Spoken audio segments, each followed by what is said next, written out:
ఈ రోజులలో బాగా ఫేమస్ అయినటువంటి ఆహార పదార్థాల్లో చిరుధాన్యాలు ముఖ్యమైనవి. అయితే ఈ చిరుధాన్యాల తాలూకు శక్తి పెరగాలంటే ఆయుర్వేదం మూలికలతోటి కలిపి వాడితే ఇంకా ఎఫెక్టివ్గా ఉంటుంది. తెలుసుకోవాలనుకుంటున్నారా? అయితే ఈ వీడియో మీకోసమే. మన శరీరంలో ఒకటి కాదు, రెండు కాదు, 100 ట్రిలియన్ల సూక్ష్మజీవులే మన ఆరోగ్యాన్ని శాసిస్తాయన్న సత్యం మీకు తెలుసా? ఈ సూక్ష్మజీవుల సైన్యాన్ని కేవలం ఆహారంతోనే ఎలా పెంచుకోవచ్చో తెలుసుకోవాలనుకుంటున్నారా? మనం ప్రతిరోజు తింటున్న బియ్యం, గోధుమలు రక్తాన్ని గ్లూకోజ్ వరదతోటి ముంచెత్తుతాయన్న విషయం మీకు తెలుసా? ఈ చక్కెర దాడి నుంచి మన అవయవాలను ఎలా రక్షించుకోవాలో మీకు తెలుసుకోవాలని ఉందా? ఖరీదైన ప్రోబయాటిక్ మందులు లేకుండానే పేగు ఆరోగ్యాన్ని అద్భుతంగా మెరుగుపరచొచ్చని మీకు తెలుసా? మన పూర్వీకులు తాగినటువంటి అంబల్లో దాగున్న ఆ ఆరోగ్య రహస్యం ఏమిటి? వైటమిన్ B12 ప్రోటీన్ లోపాలని కేవలం శాకాహారంతోనే భర్తీ చేయొచ్చన్న సంగతి మీకు తెలుసా? చిరుధాన్యాలు ఈ పోషకాలని మట్టి నుంచి ఎలా గ్రహిస్తాయో తెలుసుకోవాలనుకుంటున్నారా? ఆహారమే ఔషధంగా మారినప్పుడు ఏ జబ్బు మనల్ని దరిచేరదు. మనం ఎంచుకునేటటువంటి ధాన్యమే మన ప్రాణానికి ఆధారం అన్న విషయాన్ని గుర్తుంచుకోవాలి. ఈ కీలకమైన అంశాలని, రహస్యాల్ని బాగా లోతుగా వివరంగా ఈ వీడియోలో మనం తెలుసుకుందాం.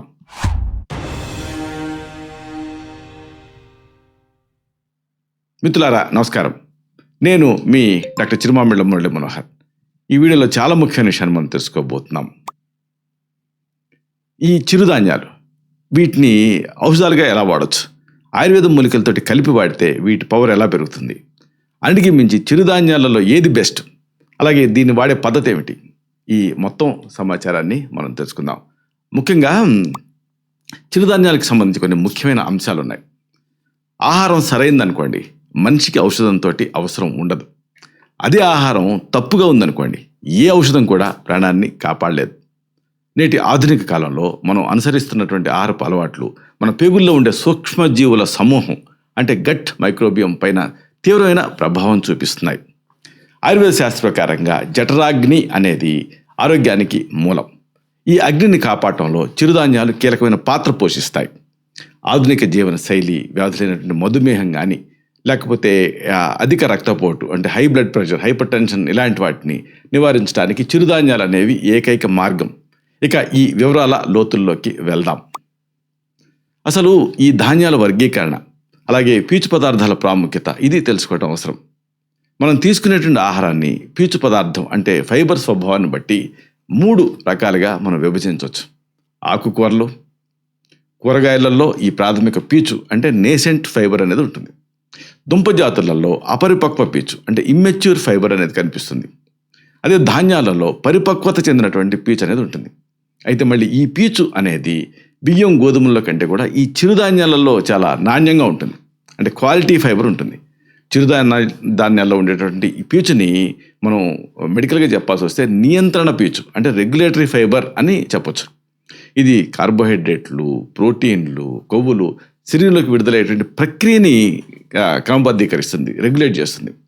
మన జీర్ణ వ్యవస్థ ముందుగా ఈ పీచుని విచ్ఛిన్నం చేసి ఆ పైన పోషకాన్ని రక్తంలోకి విడుదల చేస్తుంది. దీనివల్ల రక్తంలో గ్లూకోజ్ స్థాయిలు ఒక్కసారిగా పెరగకుండా కంట్రోల్లో అంటే నియంత్రణలో ఉంటాయి. ఈ సందర్భంగా బియ్యం, గోధుమల వల్ల కలిగేటటువంటి ఆ గ్లూకోజ్ ప్రమాదం గురించి మీరు తెలుసుకోవాలి. ప్రస్తుతం ప్రపంచవ్యాప్తంగా సాగు చేస్తున్న బియ్యం, గోధుమలు అనేవి C3 జాతికి సంబంధించినటువంటి గడ్డి మొక్కలు. వీటిలలో నియంత్రణ పీచు అనేది చాలా తక్కువ ఉంటుంది.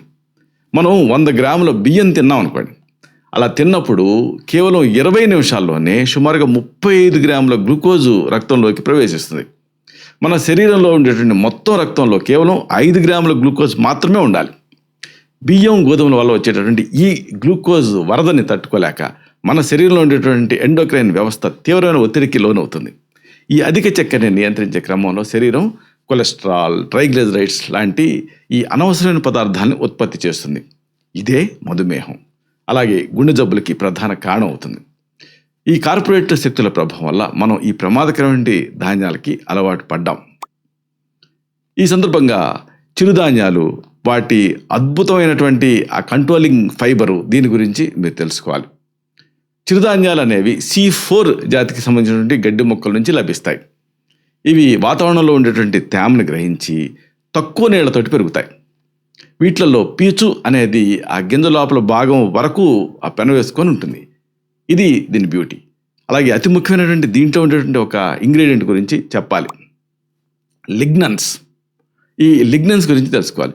చిరుధాన్యాలు ఉండేటటువంటి ఈ సుగంధ పీచు పదార్థాలు అద్భుతమైన యాంటాక్సిడెంట్ కింద పనిచేస్తాయి. ఇవి శరీరంలో ఆక్సీకరణ ఒత్తిడి అంటే ఆక్సిడేటివ్ స్ట్రెస్ని తొలగిస్తాయి. అందుకే మించి గ్లూకోజ్ కంట్రోల్ అంటే గ్లూకోజ్ నియంత్రణ వీటితో సాధ్యమవుతుంది. ఈ చిరుధాన్యాలు తినటం వల్ల రక్తంలోకి గ్లూకోజు చాలా నెమ్మదిగా అంటే 6 నుంచి 8 గంటల వ్యవధిలో విడుదలవుతుంది. ఇది మన ఆరోగ్యాన్ని రక్షిస్తుంది. అన్నిటికీ మించి విషతుల్యాల తొలగింపు దీంతో సాధ్యమవుతుంది. చిరుధాన్యాల్లో ఉండేటువంటి పీచు అనేది శరీరంలో జీవక్రియల వల్ల ఏర్పడేటువంటి వ్యర్థాన్ని చాలా సమర్థవంతంగా బయటికి పంపగలుగుతుంది. ఇది మల విసర్జన, మూత్రం, చెమట ద్వారా విషాల్ని తొలగించేస్తుంది. అందుకే మించి తెలుసుకోవాల్సింది ఏంటంటే చిరుధాన్యాల్లో దాదాపు 1 కాదు 2 కాదు 200-250 వరకు ఉన్నాయి. అయితే బెస్ట్ చిరుధాన్యాలు ఏమిటి అంటే కొర్రలు, అరికెలు, ఊదలు, సామలు, అండు కొర్రలు. ఇవి 5 రకాల చిరుధాన్యాలు మన ఆరోగ్యానికి అన్నిటికంటే ఎక్కువ అన్ని మేలు చేస్తాయి. కానీ ఎక్కువ మేలు చేస్తాయి, అలాగే తీసుకోవటం కూడా చాలా తేలిగ్గా ఉంటుంది.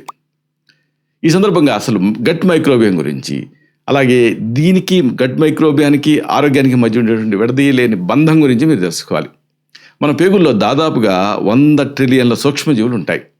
మన రోగనిరోధక శక్తి అంటే ఇమ్యూనిటీ, మెదడు తాలూకు పనితీరు అంతా కూడా ఈ సూక్ష్మజీవులపైనే ఆధారపడి ఉంటుంది. వీటిని మనం పేగుల్లో ఉండేటటువంటి ఆ సూక్ష్మజీవుల సమూహం అంటే గట్ మైక్రోబియం అంటాం మెడికల్గా. ఇది చేసే పని ఏమిటి? ముందుగా ఇది గొప్ప పని చేస్తుంది, రోగనిరోధక శక్తిని పెంచడం. పేగుల్లో ఈ సూక్ష్మజీవులు ఆరోగ్యంగా ఉంటే అంటువ్యాధులు, దీర్ఘకాలపు వ్యాధులు దరిచారవు. ఆటోఇమ్యూన్ వ్యాధులకు కూడా ఇది ఒక చక్కటి పరిష్కారం, ఇది నివారిస్తాయి. అన్నిటికీ మించి ఇక్కడ ఒక ముఖ్యమైనటువంటి కాన్సెప్ట్ చెప్పాలి, గట్ బ్రెయిన్ యాక్సిస్ అని. అంటే మన మెదడులో ఉండేటువంటి నాడుల వ్యవస్థని పేగులే నియంత్రిస్తాయి. అందుకే మనసు ప్రశాంతంగా ఉండాలన్నా, మానసిక వ్యాధులు తగ్గాలన్నా పేగులు శుభ్రంగా ఉండాలి. ఆయుర్వేదంలో అందుకే ఈ పంచకర్మ పేరుతోటి, శోధన కర్మల పేరుతోటి పేగుల్ని శుద్ధి చేస్తాం. అందుకే మించి ఈ చిరుధాన్యాలకు ఒక గొప్ప శక్తి ఉంది, ఈ నియంత్రణ సామర్థ్యం, పోషకాన్ని గ్రహించటం, హార్మోన్ల విడుదల, వ్యర్థాలను తొలగించటం, ఇలాంటి పనులని ఈ సూక్ష్మజీవులే క్రమబద్ధీకరిస్తాయి. ఈ సందర్భంగా మరి చిరుధాన్యాలతో చేసుకోగలిగేటువంటి అతి ముఖ్యమైనటువంటి ఒక వంట ఉంది, ఒక పదార్థం ఉంది, ఇదే అంబలి. అంబలి ఈ పేగుల పాలిట అమృతం అని మనం చెప్పొచ్చు. పేగుల్లో సూక్ష్మజీవుల్ని పెంచడానికి అంబలి అంటే ఫర్మెంటెడ్ మిల్లెట్ పోరిజ్ అనేది చాలా అత్యుత్తమైనటువంటి ఆహారం.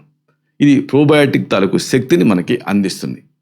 సరే, మరి అంబలి అంటున్నాం, దీన్ని తయారీ విధానం ఏమిటి అంటే చూడండి, ఒక చారెడు చిరుధాన్యపు రవ్వని తీసుకొని 300 మిల్లీలీటర్ల ఈ నీళ్ళు, అంటే దాని లెక్క ఎట్లా అంటే 1 గ్రామ్కి 300 ml, ఆ ప్రకారంగా మీరు దీన్ని ఎంత కావాలనుకుంటే అంత పెంచుకోవచ్చు.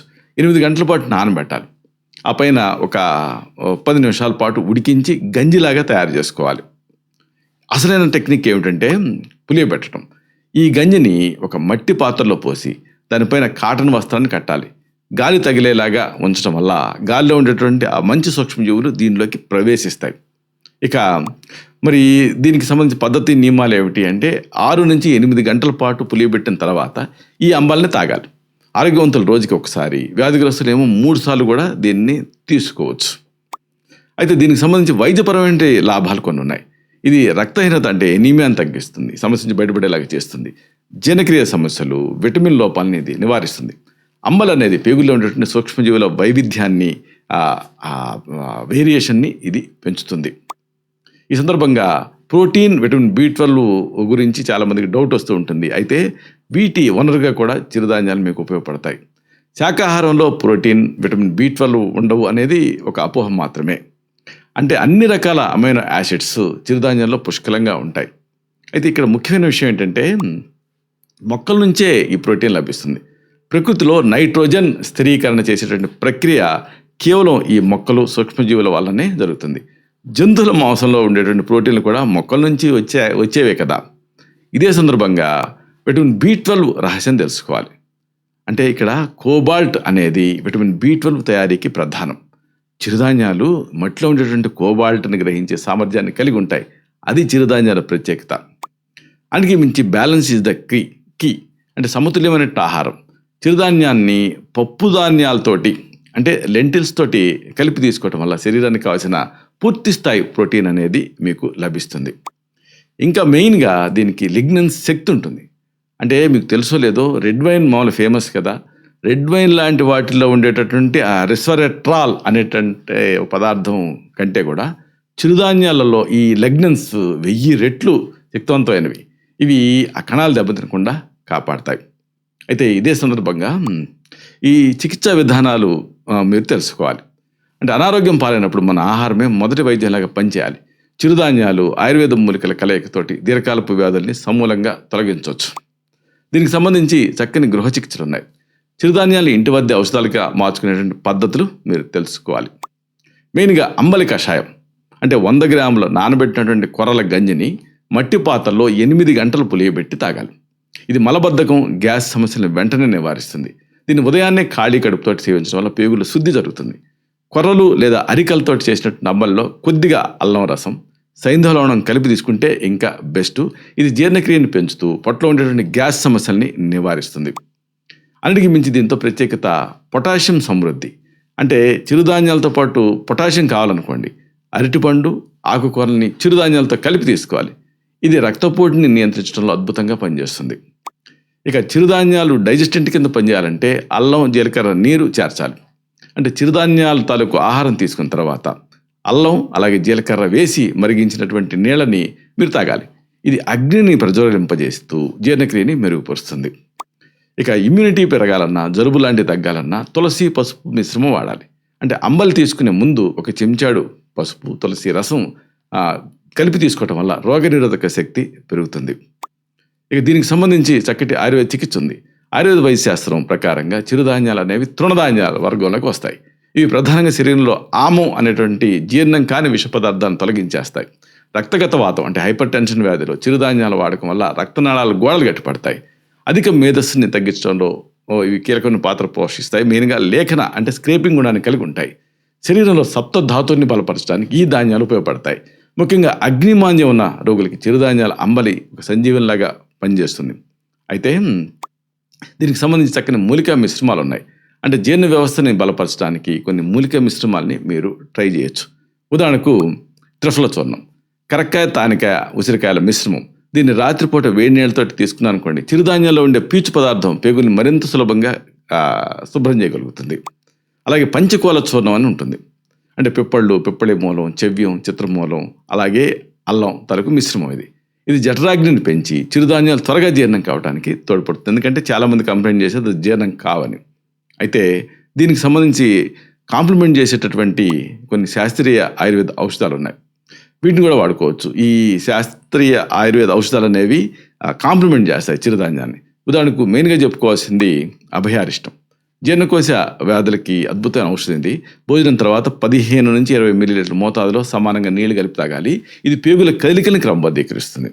అలాగే ఇంకొకటి గంధర్వ హస్తాది ఏరెండ తైలం. పేగుల్లో పెరిగిపోయిన పాత మలాన్ని తొలగించడానికి దీన్ని వాడచ్చు. ఉదయాన్నే 5 నుంచి 10 మిల్లీలీటర్ల చొప్పున గోరువెచ్చని నీళ్ళతో తీసుకోవాలి. అలాగే అవిపత్తికర చూర్ణం శరీరంలో అధిక పిత్తాన్ని, ఎసిడిటీని తగ్గించడానికి ఇది ఉపయోగపడుతుంది. చిరుధాన్యాలు అలవాటు చేసుకునే ప్రారంభ దశలో వచ్చేటువంటి గ్యాస్ సమస్యలకి ఈ అవిపత్తికర చూర్ణం అనేది బెస్ట్ పరిష్కారం.